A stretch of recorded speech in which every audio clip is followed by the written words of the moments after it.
Hello, welcome to another edition of the Movement Core House interview series. I have with me here today Mr. Jerry Frempong. Jerry, how you doing? I'm very well, thank you. Thank you for coming down. Appreciate it, thanks for inviting me. It's all good, it's all good. I guess we can start by going through just a couple of questions. Maybe if you can tell me a little bit about your musical background, how you got started, that kind of thing. Yeah, sure. I mean, this is going back now, in terms of DJing, say 20 years now. So I started DJing when I was 17. Yeah. That all came about just through going to friends' houses, playing records and stuff.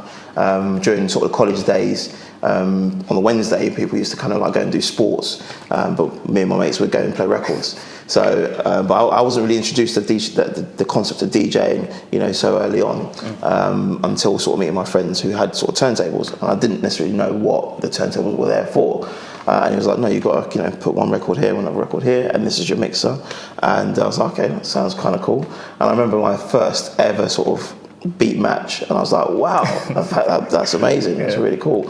But even rewinding a bit further before that time, when I was even younger, I was introduced to music through my dad. Unfortunately, my dad's not around anymore, but when he was around, he was a record producer.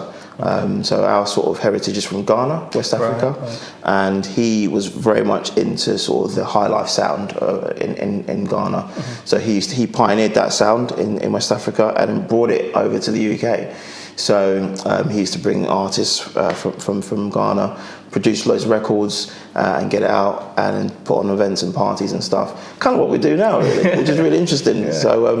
So kind of that was the seed, shall we say? That's when it all kind of started, and then moving on from there, going into sort of college days, playing records and stuff around friends' houses, and then further on from that at university. Oh, okay. So at uni, got involved in sort of the student union up at uni. I was at Leeds University, and then tagged up with one of my best friends, Ian Morby, who I still work with now, with Pret-A-Ecouter. And we put on parties for all of our friends and stuff, and halls residents, crazy halls residence parties. So yeah, really, really great times. And then it's just kind of gone on from there, really. So it's always been sort of part of my DNA, and sort of listening to good music and stuff, really. So yeah. So you say you started your parties at uni. Mm-hmm. Were they the Pret-A-Ecouter parties or were they different parties? Yeah, so Pret-A-Ecouter started a little bit later. I did a couple of promotions in Leeds, sort of garage sort of nights, which were really, really good, really great. But we only did one-offs. So I made the mistake of not sort of carrying on. I think when you have that taste of success, like once you think, yeah, you kind of done it and you think you're cool. But what I didn't realise is you need to be consistent. Yeah. So we did a couple of one-off parties in Leeds, but it wasn't until I went travelling. Around the world, just took some time out, just to go and explore, really. So travelled across the globe just to see what the world had to offer. Mm-hmm. And when I came back, I said to myself, you know what, I really want to sort of get into this sort of, the scene, a bit more. And when I was travelling, I had the inspiration to create Pret-A-Ecouter. For those of you who don't know what Pret-A-Ecouter means, it's French for ready to listen.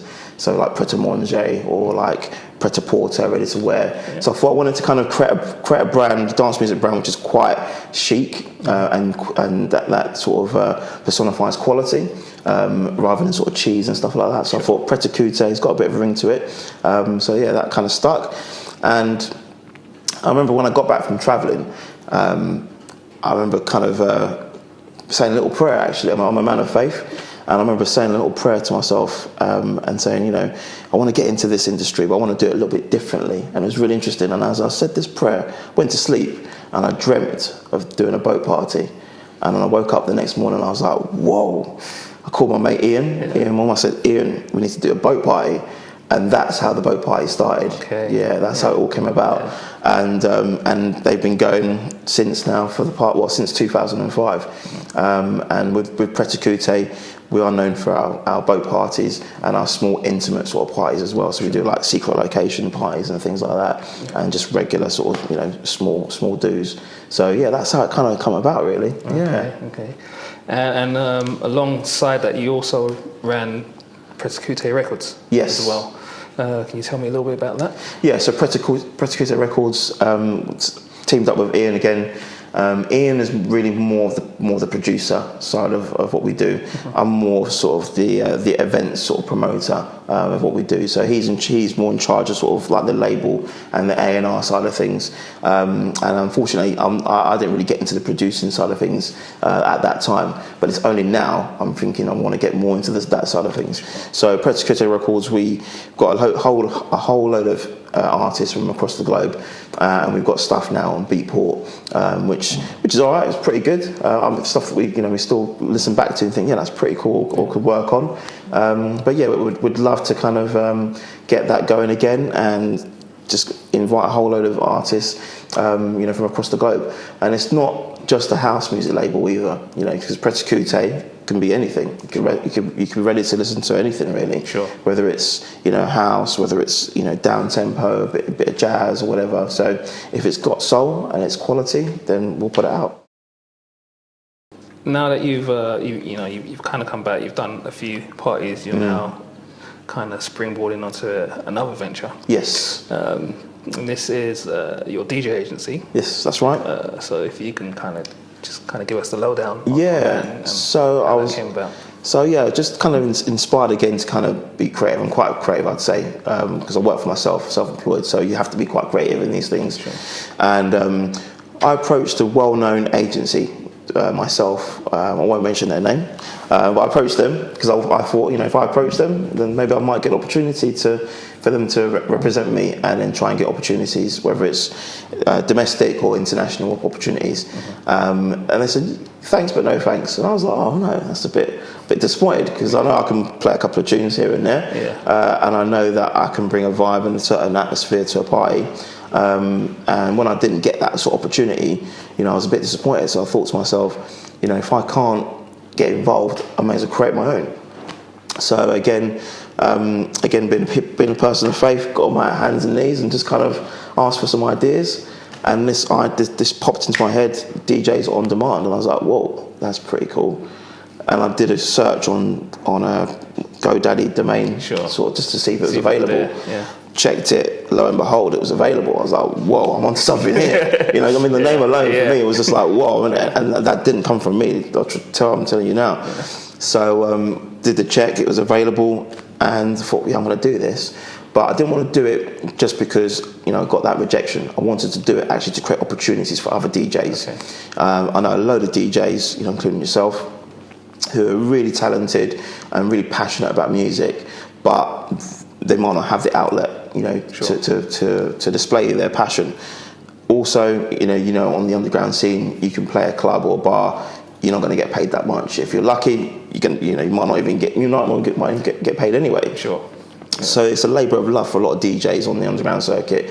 So I thought, being sort of the business person that I am and sort of doing what I do, privately, I do some web design and stuff and sort of internet marketing. I thought I could create a website where we could get interest. Sure. So I've used that and I thought, let's do that. And now I've got a load of DJs who are interested in joining.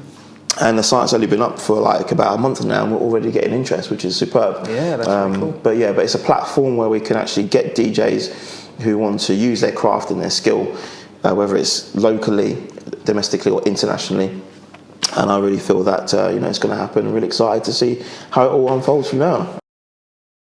So you've gone back to the boat parties. Yep. You had one last year, was it? Yeah, we had one last year. I went to that one, and that was it was pretty cool. That was banging, yeah, brilliant. Do you have any more parties coming up? We do. So we last year, as you mentioned, we teamed up with Colin Lovelace, who is the promoter of Pret-A-Ecouter. They do their regular parties monthly at Nomad, and we met a couple of years ago at Ket Shah's birthday, and we just had a chat. So I did boat parties and whatnot. And then he called me last year and said, "Do you want to do you want to double up?" I was like, "Sounds like a great plan." And that's what I find on the scene. You don't really see too much of the sort of partnerships. Yeah. So we partnered up and we just thought, let's do it. So we had one level was Pret-A-Ecouter, and Mikasa had the upper level, and it worked amazingly. And because of that, we've got another one coming up this year. So date for your diaries, Saturday the 29th of July, I believe. I think, I need to double check that. So that's coming up this year. We haven't confirmed any other DJs at the moment, so there's still opportunities for people to get involved. But we're doing that, and then we may do like an after party at Mikasa. But last year, off the back of that party, it was phenomenal, absolutely amazing vibe, and it was a sellout crowd, which which is always nice. It was always good. Yeah, I remember that party, man. It was rocking. I remember seeing you there, bubbling on my left hand side, and then Charlie was going for it. It was brilliant. No, it was really good, so inspiring, and such a great party. The vibe was electric, and that's what you want, really. So we've got the boat party coming up in July, which is good, and then we're looking to do a party to wrap up the year. I think in November. Normally we do them in December, but we're going to just do one in November. So we're looking to kind of calm down on the parties a little bit, because it is hard work. For the budding promoters out there, you need to be on it. You need to be on the social media. You need to have your mailing list. You need to, just be up with the trend. And at the moment, with me working on so many ventures, there's so much to do. I've had to cancel one recently coming up next month because there's just so much going on. I just thought, let me just leave that for the time being, because I'm focused on other stuff. But still do them occasionally, and let's see how we go. There's been a shift away from kind of clubs and bars, and it's kind of lots of festival type Absolutely. things.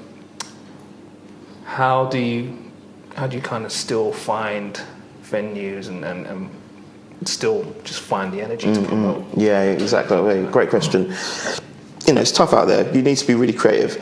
You need to be really creative, and you need to be really proactive. These days, you can't put on a party with a month's lead time. You need to be giving it at least 2 months lead time, because everyone books their dates for whatever they're doing so much in advance, whether it's 2 or 3 months. So you can't put on a party on Facebook and expect it to be packed like in a month's time. Unless you've got a strong following, it's really going to be difficult. So, for me, it is changing, and it is going down. Sort of people are going down the festival routes and stuff like that. But what I do find, that there is a shift, but I think it's going back underground again.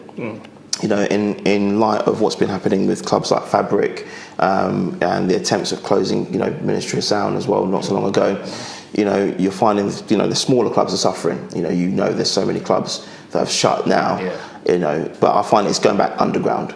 It's going back underground, and I think it's good that it's going back underground, because then you have to be a bit more creative. You have to find those quirky venues. Just even coming here, I was thinking, this is round here. It's quite a nice kind of spot for something small.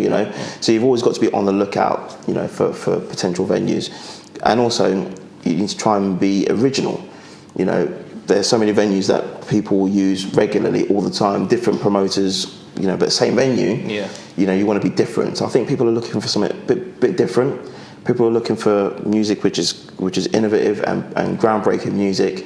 So if you've got a combination of finding a really good venue, great music, and great vibe and great people, you are onto a winner. Sure. So that's what I try and do, is to try and a unique venue that nobody else has found, whether it's a mansion party venue, whether it's an archway which is disused or something, or whether it's a loft party. It's trying to be unique and different.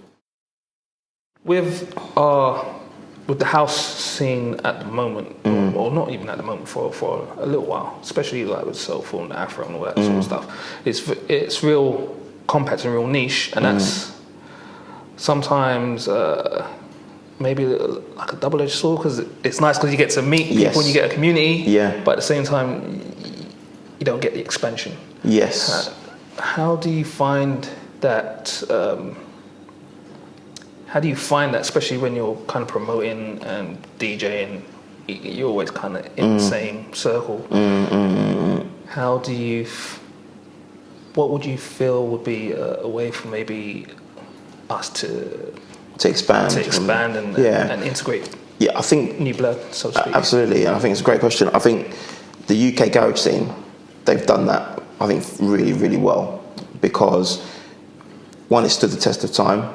It's a new genre at the time, back in sort of mid-90s, it was really interesting because I've been listening to a lot of sort of old sort of house and garage from like '95 over the past couple of weeks, and it's actually really inspiring. And the music that I was listening to, I think it was Timmy Magic. Heard of Timmy Magic? Yeah. Listen to Timmy Magic. You look like him a little bit, actually. Listen to Timmy Magic, and he's a bad boy DJ. And I was like, whoa, just track after track. And it was a Sun City sort of tape on YouTube. I was like, this is absolutely brilliant. And that scene has stood the test of time because the sound is unique. And it's also reaching out to the youngsters as well, and the up and coming sort of crowd, they love that as well. And I feel that if the house scene could be a bit like that as well, try and reach out to the youngsters and try and kind of bring them in, you know, and because the youngsters, they talk, and once they talk, you know, it spreads like wildfire. Do you know what I mean? So, you know, and now, you know, labels like Sun City, they're like a brand, you know, nationwide brand. They promote parties in London, Birmingham, Leeds, you know. So, but if we were to try and do the same, get in the youngsters, get them involved, then that's just gonna spread like wildfire. But I think now we live in a different age now, you know, with the internet, you know. So it is a bit more accessible with the music, but it's knowing how to get it out there to that particular crowd, really. And I think also with the house scene, there needs to be an element of quality as well. The reason why it exploded, but you know, back in the day, is because it was a high level of quality. Whereas now, there's so many DJs and there's so many producers, but the quality is not, I don't think, as it should be. You know, so I think we need to nurture the talent to produce better records, better quality control through outlets like on Traxsource and Beatport, and then utilise these channels better, like, you know, like the Facebooks, like the YouTubes. So then you're going out to that market, they love it, and they're going to come to your parties. So you're basically stranded on an island. Got your phone with you. But you probably just got enough juice to kind of listen to one song. What song would that be? What song would it be? Oh wow, and why? Oh my gosh. That's a tough one. Wow. Last juice as well. Oh mate. I think the first track that popped into my head as you were asking that question was Voodoo Ray. You know, on a desert island, you know, sun's going down, you know, coming, you know, blaring, whatever. Voodoo Ray is an iconic sort of dance music track, you know, and as soon as you hear the first few bars of that, you know that's, you know, it's Voodoo Ray. So for me, it'd probably be Voodoo Ray. And why? I mean, it's such a unique production, and it's timeless. You know, you can kind of drop it kind of anywhere really, at any party. You know, so it's one of those tracks that the ladies love as soon as it gets going, and if the ladies love it, the guys love it, and if the guys love it, everyone loves it, and then you know it's a great track. So for me, be Voodoo Ray. Cool. Well, Jerry, thank you very much for coming down and having a chat with us today. It's been an absolute pleasure. Really appreciate it. Everyone, Jerry Frempong. Nice, Josh Grooves. Cool. Nice one.